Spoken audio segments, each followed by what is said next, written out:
work for Wonderman Thompson, which is Wonderman Thompson Commerce, which is an advertising agency from the UK, and we're setting up a development center here in Porto. Oh, nice. Actually, I have a twin brother, and he moved to Canada last month. No, actually, 2 weeks ago, he moved to Vancouver with his wife. I just left Vancouver.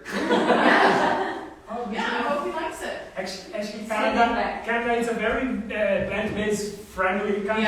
Yeah, Vancouver especially. Yeah. Nice. Very nice. It's something. You're the third twin. Really? Here. Yeah. They're also not. Do you have a twin too? You too? Yeah, I have a sister. Have fun. Wow, what are the odds? Good to know. And what's your name?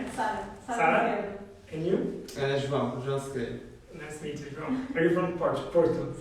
Yeah, yes. No, I'm from a city about 45 kilometers away from that side. I don't want to say the name. I don't know Porto. Marco Canaveses. I don't know Portugal as much. I went to because I came here and the pandemic started. But I went to Jerez and Lagos once, twice. So I have a lot of things. It's a small country, but with different. Lots of different things going on. Yes, a lot. It's a lot different in the different zones. Yeah. Well, so let's start. Okay. I'm Lucas Oliveira. I'm actually a mining engineer. I graduated in 2014 and I worked for a big siderurgical and mining company for 5 years. Then I turned vegan. You see that I don't use the word vegan here in this talk, but because it's more than a diet and everything, but it's not the main subject in this presentation. Then I turned vegan 4 years ago and start to question some aspects of my life. Then I quit my job. My wife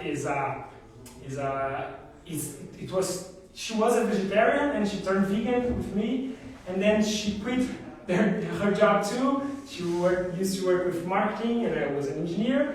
Then now she's a yoga teacher, and I am my yoga teacher. She was your awesome. Yes, correct. Oh, great. Yeah.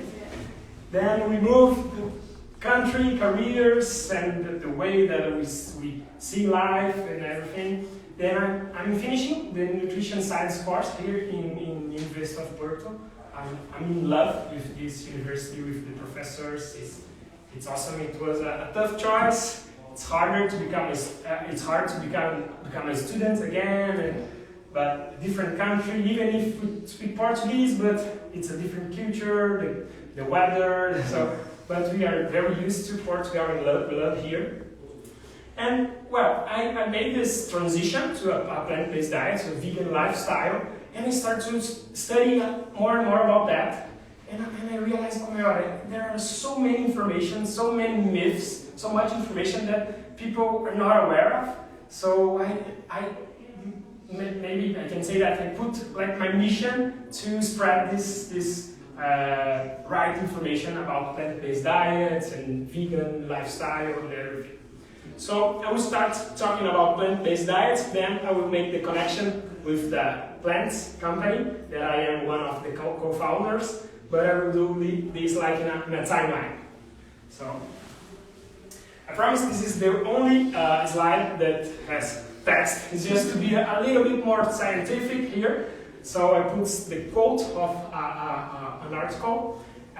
Because there are a lot of plant-based diets. As the name says, it's centered in plant foods. So like a flexitarian diet, like when you are reducing meat and focusing on plant sources, you are flexitarian. It's a plant-based diet. Like the Mediterranean diet, it's very famous here. It's a plant-based diet.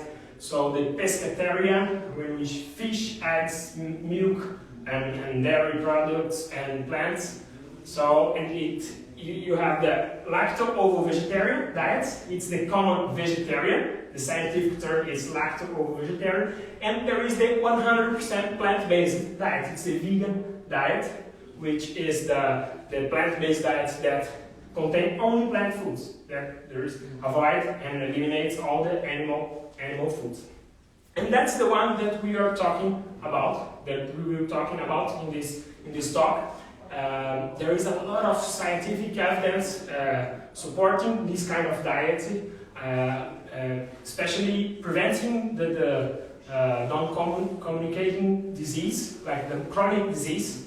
I don't know if you know, the main cause of death in the world is heart disease and cancer. They are like competing between each other, and most people think it's hunger or accidents, war, but it's like far, like winning by far. It's heart disease and cancer. And cancer is hard to say, but heart disease is mostly preventable. You can prevent with better lifestyle choices and especially diet choices. So let's get into it. I want to start with the reason, the purpose that people decide to adopt a plant-based diet. The first one is for ethical reasons, or animal welfare reasons. It was my way to get into a plant-based diet, and I never thought that I would be vegan or plant-based. I think, oh my god, no, I love meat. I had to eat meat to grow muscles and to become strong. Actually, I used to make jokes with vegans and vegetarians. So when I have an insight, I saw a video of a pig being slaughtered, and it was like that. The eyes and the things. So this was my way, my path. And then I started to study a lot, and then the other factors came after this insight. Second one, it's a picture from Amazon forest. I had the privilege to live 12 years in the Amazon forest when I was a child.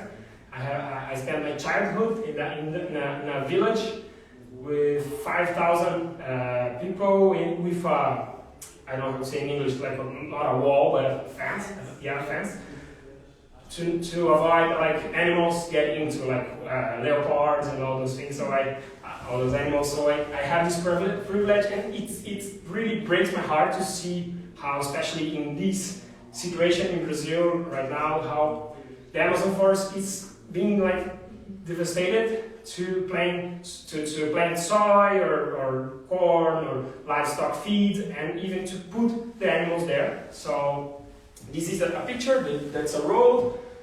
The upper part show how dense is the forest, and this is like it's going to be full of cattle and some. So this is the second reason that people usually adopt a plant-based diet, the environmental factor.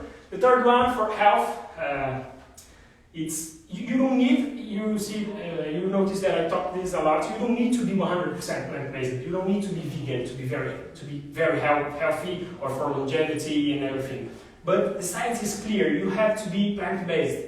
Like you can eat some fat fish like salmon or tuna because the omega-3s and everything. You can have some like lean meat, especially white meat, or some fermented dairy like yogurt. But the like 70%, 80% of the diet has to be like legumes, vegetables, roots, and tubers, fruits. So the science is clear about that. You have to be plant-based, not like especially not 100%, but you have to. And then the fourth, most people don't know, but about the food insecurity. Like most you see in the environmental part, it's very inefficient to produce meat and animal products. You waste a lot of land, water, and resources to produce just like 10 to 30% of calories that you feed to the animal, you get back like with the meat and everything. I will explain this better in some minutes. But this is an aspect. If most of the population turn plant-based, not necessarily vegan, we will have much more. I forgot the word. Disponibilidade. Well, we will have a lot of more food to especially poor countries and everything. Yeah, it's more availability. Yes, it will be more available. So let's start with the health benefits. We have a lot of data, a lot of studies explaining this, and those are the most strong associations that we have. Adopting a plant-based diet, you reduce your risk of type 2 diabetes, hypertension, some types of cancer, obesity, And it's important to know that obesity, type 2 diabetes, and hypertension are like risk factors for other disease, like even cancer, Alzheimer's. So you are acting in the final outcome and in the middle outcome. Let's put it this way. And coronary heart disease, the number one, the champion of of deaths in the world. So this is very solid now. So it's even if you have some genetic conditions, adopting a plant-based lifestyle, you will minimize your risk of dying from this disease. And why? Why is this diet so healthy? Especially because it's rich in fiber. Fiber is an awesome, great, it's my favorite nutrient. It makes your bowel works much better. It like wash away, let's put it this way, cholesterol from your feces, to your feces, and regulate your blood glucose levels, your plasma blood glucose. And wow, plant foods are very rich in fiber, especially those whole grains and cereals. Like here we have tremoços or lupins, favas, feijões or beans, lentils, lentilhas, chickpeas, grão de bico, and much more, many more. Rich in antioxidants compounds, the compounds that make fruits and vegetables and legumes very colorful, like berries, like blueberries, strawberries, leaf vegetables like broccoli. They are amazing for our health, amazing. So they are antioxidants, anti-inflammatory, anti-carcinogens. So this is one of the causes why a plant-based diet is so healthy.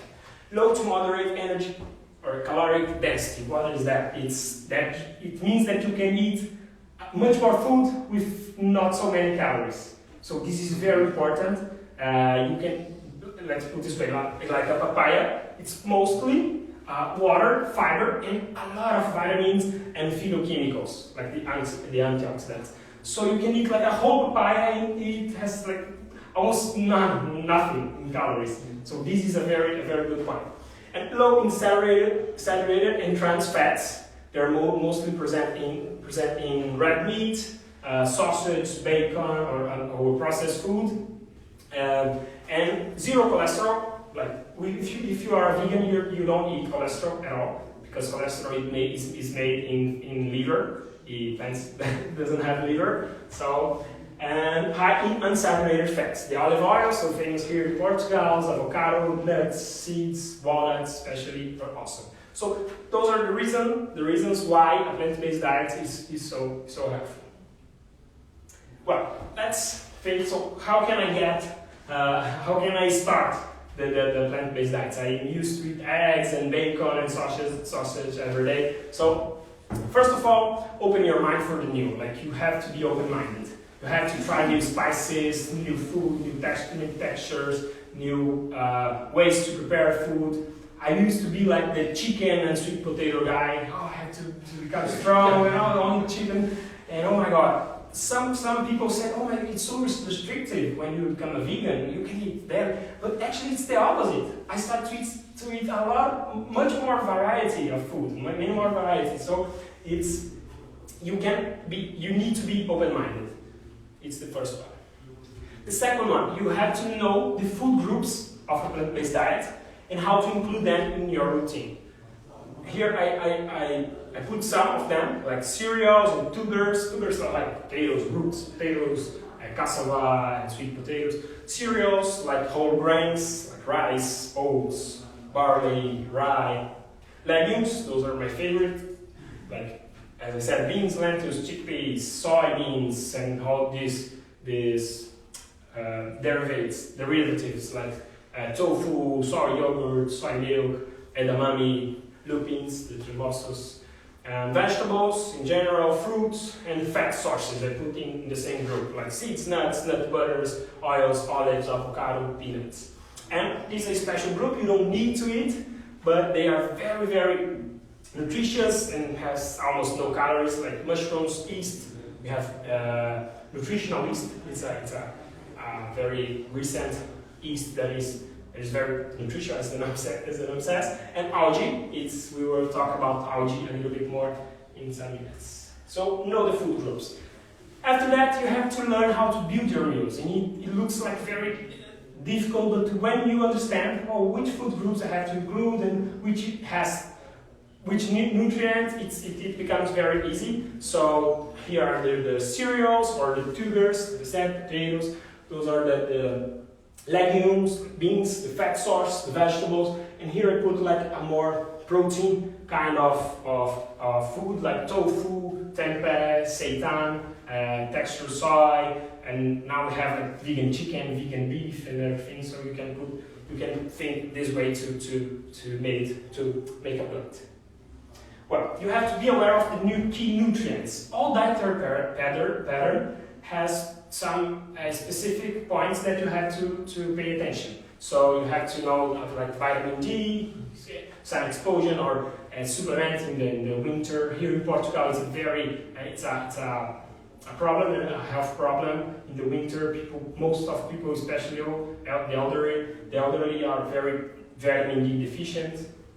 Omega-3s you can get it from seeds like flax seeds, chia seeds, or you can get from the algae oil. People talk a lot about the fish oil. Oh, you have to supplement fish oil and everything. But as you see, all the nutrients came from plants.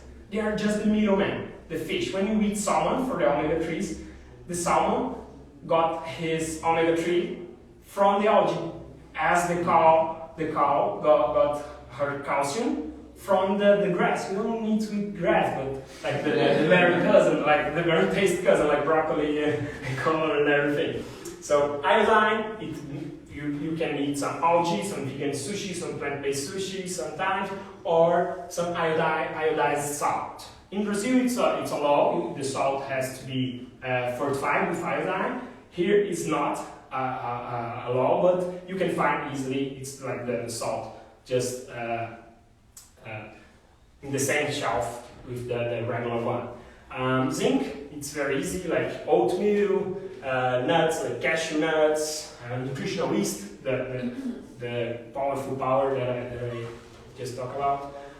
Calcium, today it's very easy. There are a lot of like plant milk, soy milk, almond milk, soy yogurt, fortified with calcium, and some good grass, like arugula and everything. Iron, beans with some orange or vitamin C rich food, then you can maximize your absorption of iron. So some tips like that, it's very important in a plant-based diet. Vitamin B12. This vitamin, I will talk a little more about this one, because it's made from bacteria. We can't make them, and most animals can't produce them as well.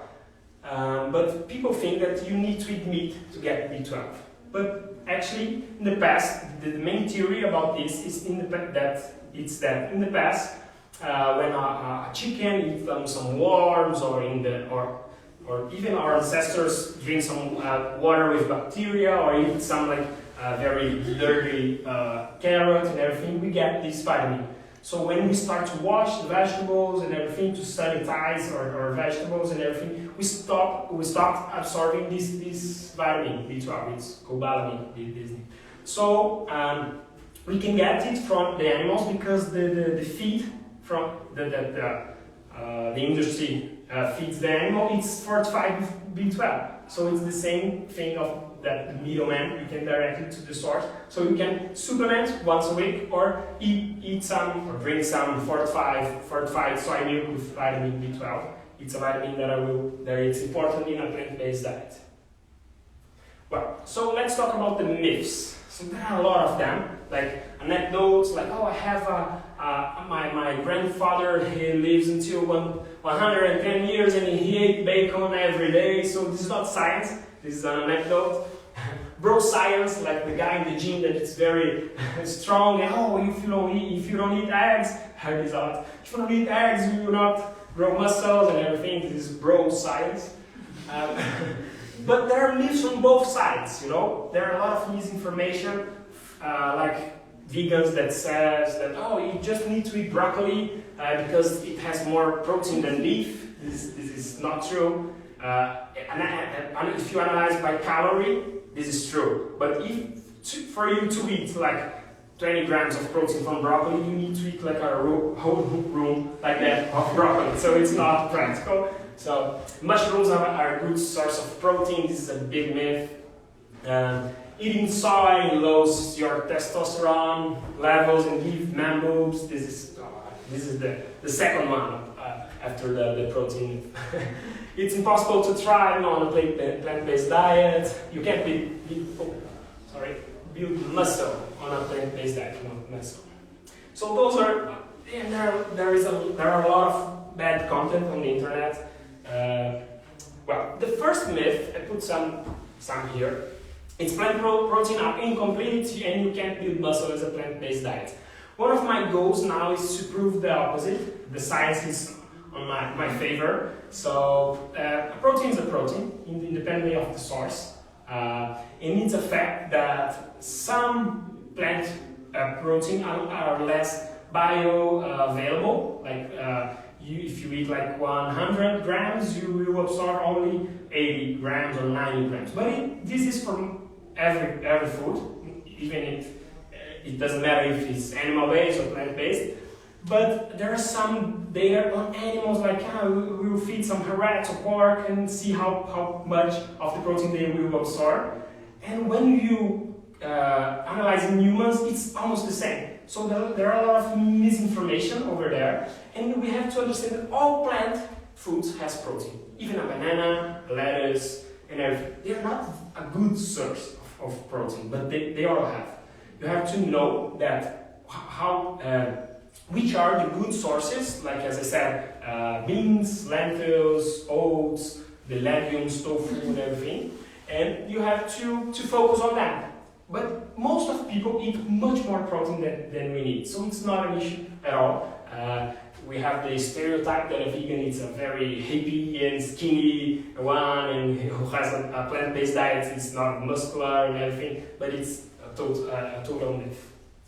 The second one, it's about the vitamin B12, as I said. If you need supplements, so it's not natural or health.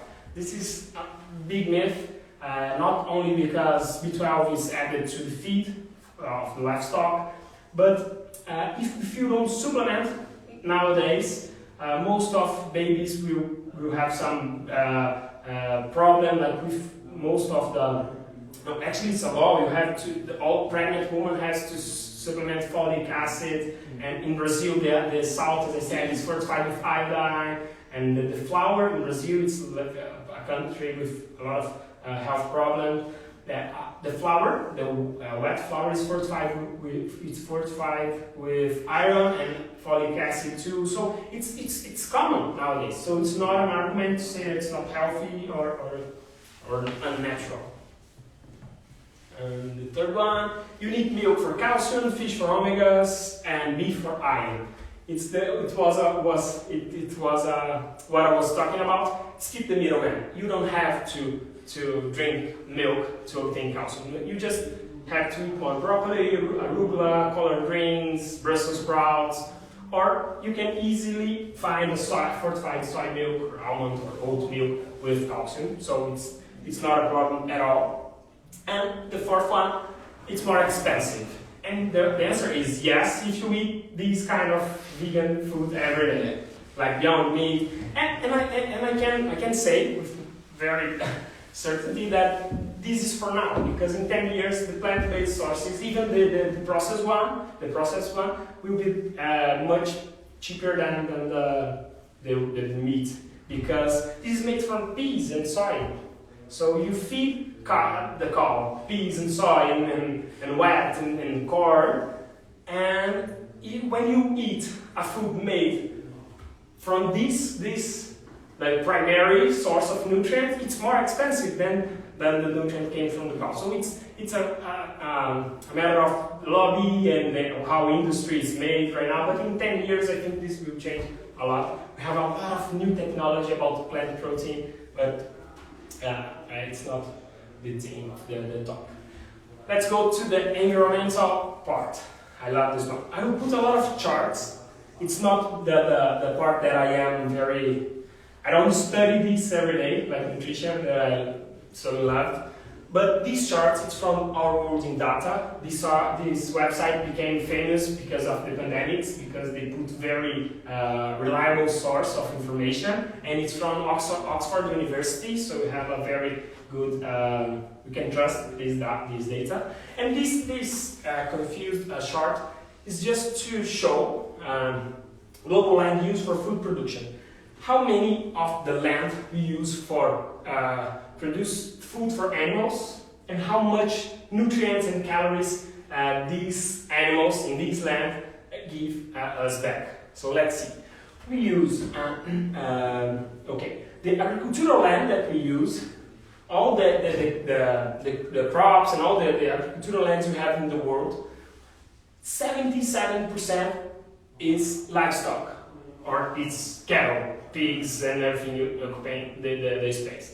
It's something like the size of Australia, something like that. It's like an Australia full of cattle, or Africa, one of them. Because one of them, I can remember now, Africa and Australia, all the continent, the African continent, it's one of them, it's just crops, like soy, wheat, corn, to feed cattle and pigs and everything, and the other one is like pasture. You know, so we have an Australia and an African continent just to feed or to raise livestock. So this is our ring. So 77% is livestock, and just give us back 18% of the calorie that the world needs and 37% of the protein. So you occupy a very large piece of land, like continental scale, let's put it this way, and just give us back 18% of the global calorie supply and 37%. So it's more efficient if you eat the soybean or the corn or the wheat instead of eat the middleman and wait the animal to eat and grow and everything. So 77% of the area is occupied by livestock and give us back 18% of calories, 37% of meat and 37%. This is a chart land use per kilogram of food production. So we don't have to look in all of them, but let's compare like beef, 300 to 26 square meters, and tofu is to produce a 1 kilogram of tofu or 1 kilogram of beef. Look the difference. 300 to 26 and tofu 3.5. So if you put like some oatmeal or some pulses, legumes, beans. So if you, it's like most of that instead of coffee and chocolate are plant-based, but I will never quit this one. But most of them are animal products. So if you reduce your meat consumption, you are doing like a very an awesome way to has a smaller impact in the environment. Okay, if you this is not good, but yeah, this is for per kilogram of food, and this is for 100 grams of protein. But this one, I don't know why it's here. Okay, and if you analyze the plant milks, as I said, like dairy milk from cows and the plant milks options. I'm a big fan of soy milk, it's the more nutritional one. Look the difference in land use, emissions, and eutrophisation, like the deforestation, or you making the soil very poor and you can't reutilize it, and fresh water use. So the dairy milk, the cow's milk, it's much more impact much more than all of them. Soy milk is the champion in nutrition in environment for me. Greenhouse gas emissions, so the same if you compare like animal products mostly and mostly plant products. Well, this one I brought just to show you to break a myth. Because most people think, oh, I don't need to worry about meat if I eat locally. If I eat the eggs from there and the meat over there and vegetables from Portugal. And I'm a big fan of this. I really encourage people to eat locally, for a social thing and even for an environmental thing. But the fact is, and I will always fight for this. I try to consume locally as much as I can. But the fact is that most of the food is transported by sea, not by plane. So not by air. So if you see only this part, 6% of the food, of the global greenhouse gas emissions from food, only 6% is from transportation. Most of them, like it's from livestock and fish farms, land use for livestock and crops, soybeans and wheat for livestock. So what you eat, it's much more important than where your food came from when we are talking about greenhouse gas emissions. So it's another myth.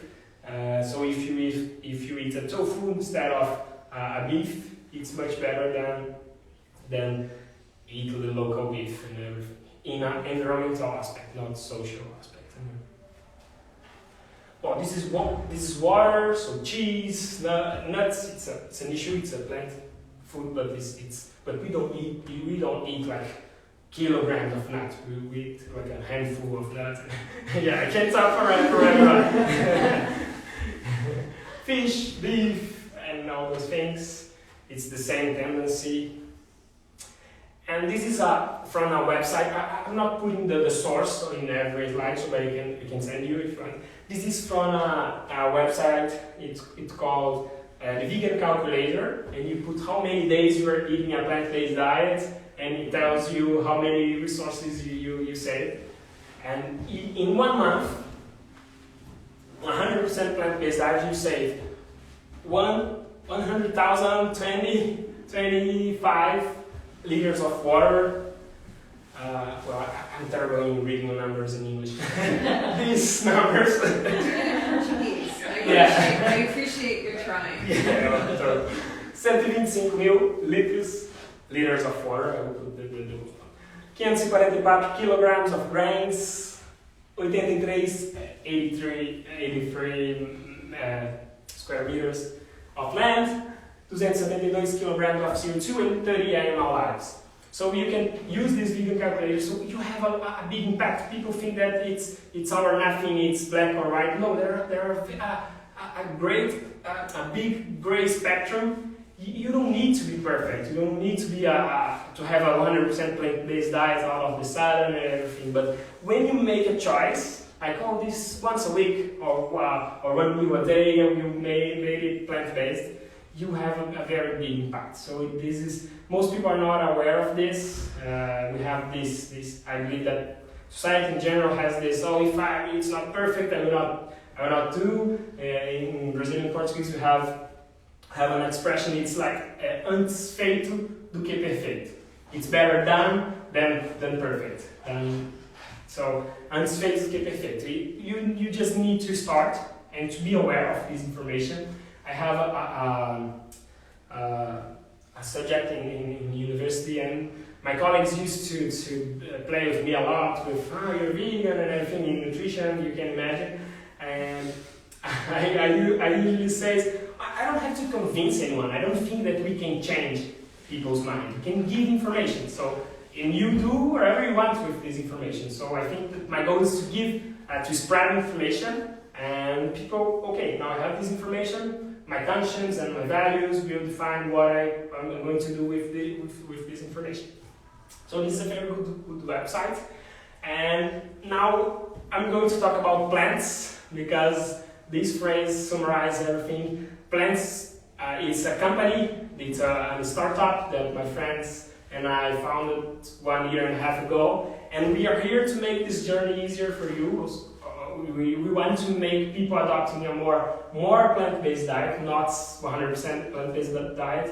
We want to make this journey easier, because even if we have all this information in hands, if you don't know how to cook, okay, your conscience may be, oh my God, the pigs, oh my God, the water and everything. But if you don't know how to prepare meals, how to cook, and how to make it good, so you will not change.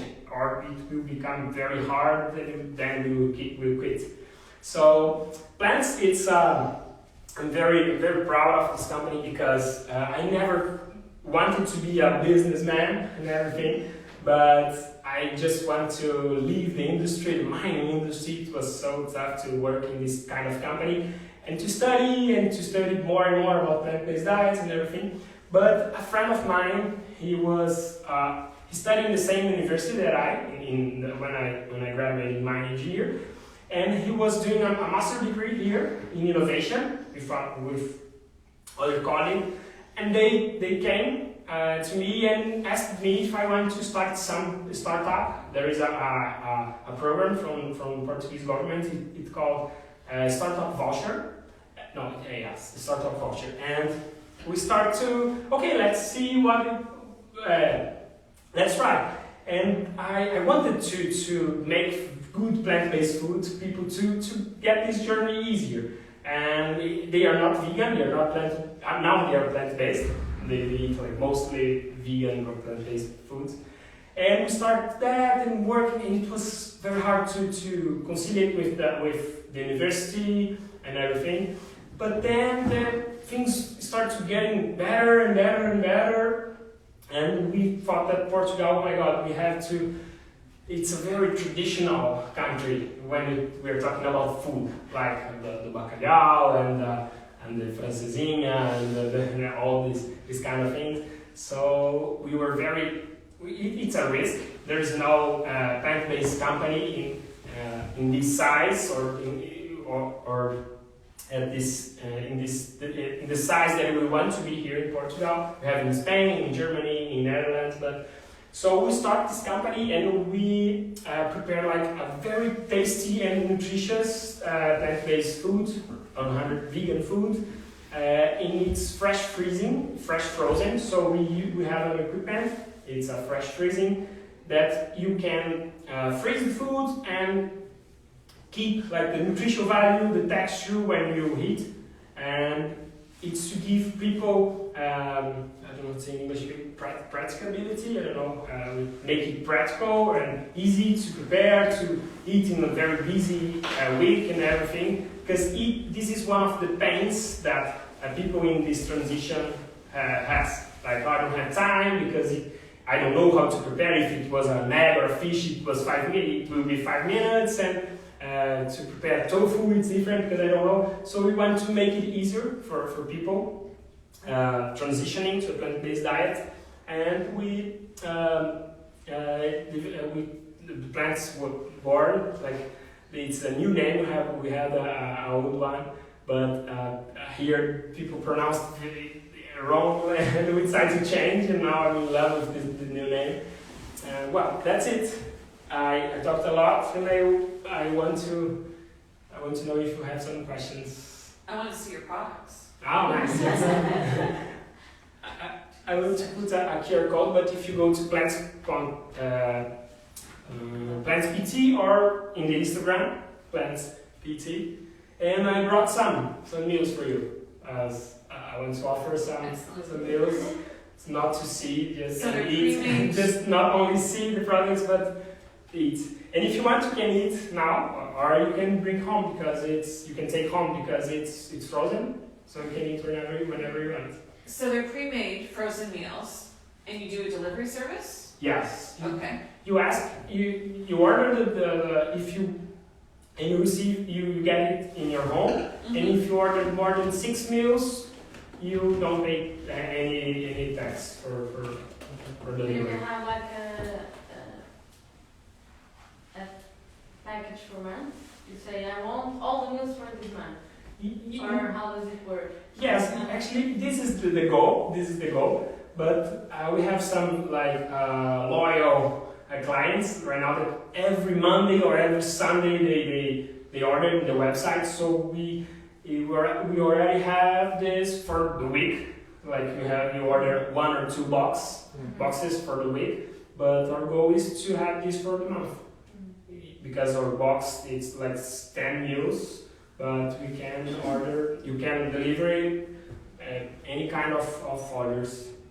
See, the challenge I find here in Portugal is that I'm going to sound really North American, but the fridges and freezers are really small. Yeah, imagine for us, we receive a lot of texts like, oh, I wish I can order more. Oh my God. Yeah. But I don't have space. This is hard. It's a real challenge. Yeah. Like, yeah. But we can, actually we are thinking about that a lot. We changed our packaging, we choose a wider, small one in height, more like length. Length is bigger, I don't say that. Like smarter packaging. So Yeah, it fits better. yeah. Then we don't. This wasn't a problem for us. We received tons of messages like, oh, I wanted to order more, but then we get rid of the tampa. I don't know how to say that. The cover, yes, the cover. Yeah. And put some pellicle. I don't know how to say this too. I don't know. But we put like a film, you know, because we won like almost 1/2 of inch in space. Right. This way. Yeah. So, and we have like chili. I will open the website here to show you. We have like a chili. And you aim to be more to do only the food, or you want to keep passing the information, because your Instagram has it's good because it shares a lot of information. So you will also have that side of the Plantz. company, or Yes. Actually, we want to make we have a newsletter. It's not. Actually, we are maturing the newsletter, but we will have a blog post every week. With be the author, and yes, that's a goal. But well, that's the website, and you can just go in designs or meals, and you can choose your meal. This is the actual menu. Have a 2-bean chili with seitan. Seitan, it's meat made from wheat. It's very high in protein. We have Brazilian feijoada. We have soy bolognese lasagna, mac and cheese. It's a vegan version of the mac and cheese. We have this makloub with falafel and muhammara. It's an Arabic dish. 3 mushroom risotto, and a chickpea and mushroom stroganoff, and a tikka masala tofu. Those are the champions of champions. It's like people get crazy with this lasagna. And we really receive some like 12 lasagna orders. We usually joke, oh, this is a party, this is an after. And you would order all the lasagna, or it's always the same size? You order the right portion? Sorry, no, it's the same size. Okay, so I couldn't say I want a big lasagna. No, I order many portions. It's one of our goals for the future, like we have a family pack and something like that. But for now, it's tough because of the way that we put the film. We have the form, the exact form, and today we use a plastic package, but all of the rest is paper. But because it's very hard to find a biodegradable plastic yes, bag that will even work if that's you, food safe. Yes, that it's microwave safe. That it's firm because it has to be transported.